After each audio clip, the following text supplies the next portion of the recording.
Hey there, team. How's it going? This is Jake, community developer at Oraculi, and thanks a million for joining me today on our first Tuesday cost saving tips here on the Discord server. And yeah, I just wanted to kick it off with something that's sometimes in some organizations a little bit of a low hanging fruit, but especially when you're going through your cost saving efforts.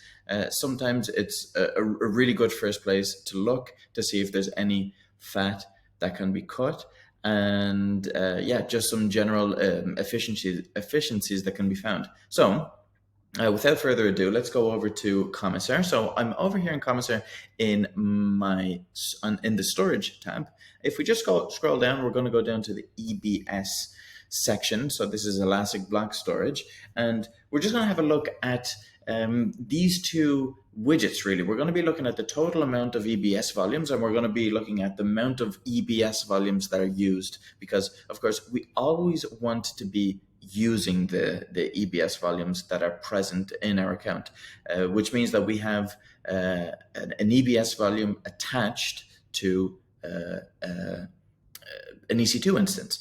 And if an EC2 instance for any reason is deleted or fails and is gone, and it doesn't have a setting to delete the EBS volume along with the EC2 instance, it might still remain there after and persist after the EC2 instance is removed. So that's something that we want to be really, really careful for, because we're going to be charged for it. So if we go over to our EC2 volumes section under Elastic Block Store and volumes here in the EC2 section of AWS, we'll be able to see the list. In our case, we're just looking at 2 volumes, but we can see that they're both in use. This is what we're looking for.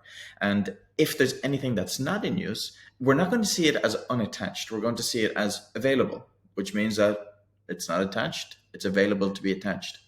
And we're definitely going to want to go through them, especially if you're at a big corporation, a big organization. You want to make sure that the ones that are not in use anymore, are they waiting for anything? What do they need to be there?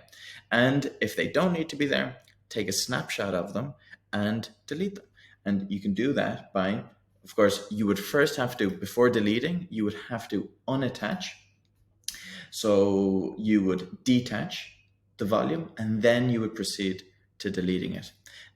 Of course, we would do this for cost saving purposes, but we would also do it for security purposes, right? Because imagine if we have an EC2 instance that has an EBS volume attached to it, and it has some sensitive data, and that EC2 instance isn't used anymore, and maybe that data might still be sensitive, but we don't need it to be accessible to everyone in the organization. So we might want to get rid of it, keeping a snapshot.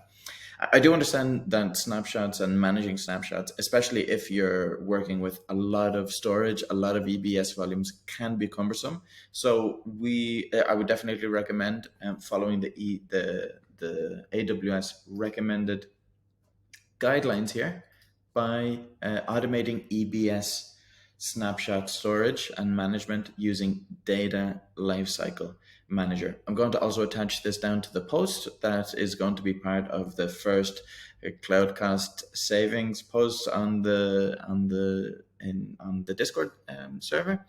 Yeah, just to keep it short, that's the recommendation for the week. Hope this was informative, and see you next week.